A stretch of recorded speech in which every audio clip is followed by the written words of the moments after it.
Coming up next, we have Angela, or Angie Westbrock. Angie is an innovative and analytical operations executive whose career has centered on scaling teams, on culture and business operations, hi there, to support massive growth. So Angie currently serves as Lyft's quick word there, as Vice President of Operations, overseeing more than 600 team members in cities across the US and Canada. That's enough, I think, Angie. So in February of this year, of 2020, Angie was also appointed to the additional role of head of Lyft's COVID-19 response task force. So they were tasked to manage workflows and decision-making processes, all related to the pandemic. So for both the corporation and its rider and driver community. And Angela is here today with us to share some of her amazing expertise. So Angela, we've got you already on stage here. Your presentation is called Amplifying Your Impact. Don't just lean in, lock arms. And you have no slides either today, so this is very easy. I will send it over to you. Great, thank you so much. And I do have a little bit of an echo. Do you hear that? I think we're okay now. It sounds good, yeah. Okay, great. So first, that talk from Monica resonated with me so much. So I just want to also say thank you to her. Literally every word that she said was something that resonated deeply with me. So thank you for your discussion on authenticity and the importance of building relationships. So as Margot just said, my name is Angie Westbrock, and just to give you a little bit about my background outside of Lyft, I've been in the workforce for about 20 years in male-dominated industries. So after earning my chemical engineering degree, I spent about 15 years in various leadership roles in Anheuser-Busch and Sara Lee fresh bakeries. And then in 2015, I made the leap into tech, started up the West Coast operations for HelloFresh. And then I had the opportunity to be COO at Habit, the world's first personalized nutrition company, which was amazing. And then I came to Lyft about 2 years ago. So I wanted to take this time today to really reflect on our progress, but then also recognize that progress is not parity. We've had I&D programs in existence before we even called them I&D. I remember the first STEM program that I was placed into to promote females in math and science was in elementary school. So we're talking like 30 years, well, more than 30 years ago now.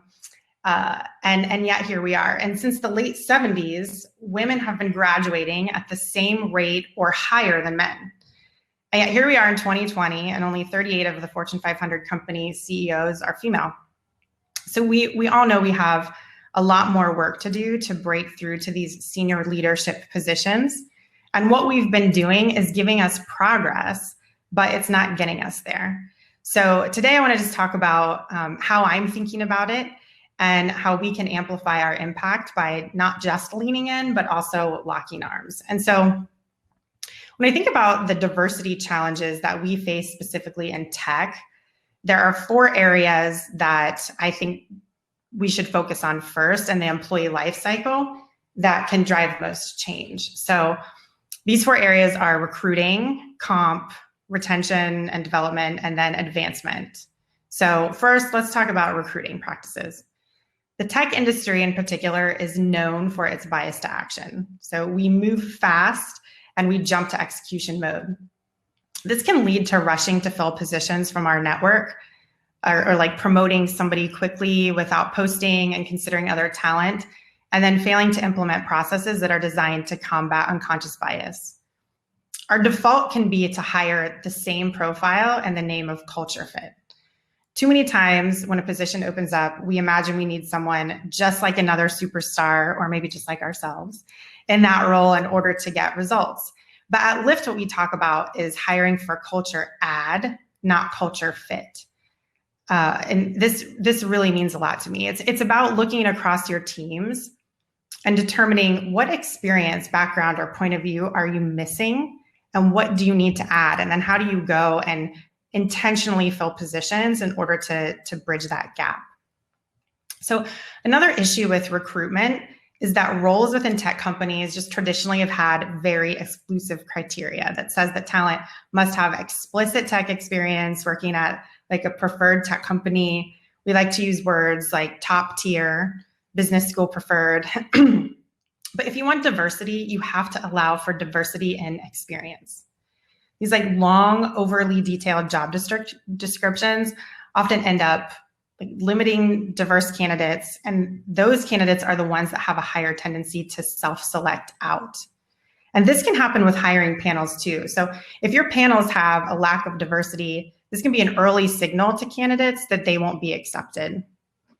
When I think about a lot of the conversations that I have with my friends and people that I mentor, there's always this acknowledgement that when women in particular look at the job requirements for a specific job or for promotion, we often tell ourselves that we have to hit 10 out of 10, every single one of those requirements before we're ready for the job. And meanwhile, many men will take a look and hit like 3 out of 10, and they're like, I got this, and congratulations to the people that are like that. But the reality is when we actually develop these kind of very explicit and overly detailed job descriptions, you're losing candidates out before they even apply. And to the panel example, I experienced this myself with Lyft. And this was probably one of the first times that really happened to me, where I understood what it felt like. And it made me so much more sensitive to this in the future. And that's that when I was interviewing, I took a look at the panel that I was interviewing with at Lyft. And the first thing I noticed is that it was an incredibly diverse panel, which was awesome. But then it started getting a little intimidating. I started clicking on everybody's background. And what I noticed is that each and every single one of them had an Ivy League master's and most had done stints at top consulting firms. And when I took a look at that, I just immediately started worrying about my background, which was just vastly different than anyone on that panel. And I started doubting whether I was like really being seriously considered, and I almost canceled. And so here I am, a very confident, experienced leader, and I almost opted out. So thankfully I didn't. And from that personal experience, I realized to feel self-conscious about our differences and how powerful those feelings can be. So when I think about this problem around recruiting practices and processes and making sure that we have inclusive and intentional hiring practices, when I think about how to solve that, when we're leaning in, we stand our ground, we refuse to opt out, we find the courage and apply for those jobs anyway. We demand that promotion because we know that's what a man would do. And by the way, we should keep doing all of those things. So keep doing that. But to really go after the root cause of this problem, we need to lock arms, use our influence in our companies to make sure this system is changed. Look at job descriptions, create diverse hiring panels, speak up for unconscious bias when you see it, and hire for culture add. Let's remove these barriers so that women and diverse candidates don't have obstacles to overcome just to get in the door. So if I move on to the next topic, which I think we all love, which is pay and comp. Here we are in 2020, and women still aren't being paid equal to men. And this is probably the number one question that I get asked from women and friends and colleagues and people that I mentor, which is around how to negotiate their pay. There's always seems to be this tension among women who are naturally grateful for the opportunity, but also know they need to ask for more money. Which, by the way, always ask for more money. So that's the side note. But I remember my first promotion at Sara Lee in particular. I was up for promotion, and it was going to require me to relocate to a higher cost of living area. And as I was approaching this conversation with my boss, I just was not comfortable with this negotiation. And so I talked to him about it. And I took a different approach. I was just very authentic. I said, look, you're the one that has all the information. You know how much I make. You know how much the man in the job before me made. You know how much you're willing to pay. So let's just make this very simple. And I said, I'm not going to counter offer anything. So I want you to come to me with a proposal, and I'm either going to say yes or no to the promotion based on that, based on the options that you give. And it was interesting because my boss took a step back and he was like, nobody's really ever done this before. And the more that he thought about it, he said, the more it put the ownership on him to make sure that he had an offer that was good enough to get me to say yes. And, of course, I wasn't doing that. I wasn't trying a new negotiation tactic. I was just being authentic. But what it did do is say, hey, look, you're the hiring manager, and I'm putting the pressure on you to make this fair. And of course, he did, and I accepted the promotion. I was glad to. But it taught me a lot about how those negotiations work. So when I think about pay in general, and I think about this moment, this negotiation moment, if I'm leaning in, I step out of my comfort zone, I ask for more money, I demand that promotion. And in a lot of ways, I think of this as like telling myself to act like a man in those situations. But when I start to lock arms, I can change what negotiation looks like. We're not buying used cars here, okay? Like, we're trying to attract and retain talent. So let's change this process. And when you're the one hiring talent, offer a great offer. Don't like lowball on expectations for a counter offer. Don't try to get a deal. Pay fairly and pay women equally. One story that comes to mind that I think is really powerful is a very dear friend of mine was, she's very senior in her company, and they were hiring for a critical role. And happened to have a man receiving an offer. They made him an offer, and ultimately he ended up not taking it. So a few weeks later, they were making an offer. They found another candidate, and this candidate actually happened to be a woman and was even more experienced and ended up being this amazing candidate. And they made an offer. She accepted. My friend was ecstatic. Goes to sign the paperwork on her desk, to finalize all the details, and realized that the offer they made the woman candidate was $20,000 less than the offer they had made the man 3 weeks prior. So she takes a look at this and walks into the recruiting manager and says, like, what are we doing? Why is this not the same offer that we offered the candidate a few weeks ago? And the recruiting manager said, well, this is what she asked for. We gave her what she asked for. And my friend took a look at it and said, this is unacceptable. She has more experience than the person we made a previous offer to. We're going to give her the $20,000 because she deserves it and we are willing to pay it. And that's the end of the discussion. And I want to understand how we can make sure our processes are fixed in the future so we don't have this misunderstanding. And my friend called me on the way home from her commute that night because she was so worked up about it. And I just said to her, thank you. Like, this is exactly what we need to do. And this is how we step in and we advocate for other people and other women to ensure that we don't continue to perpetuate this issue of having unfair and unequal pay. So moving on to the third area that I want to focus on, which is retention.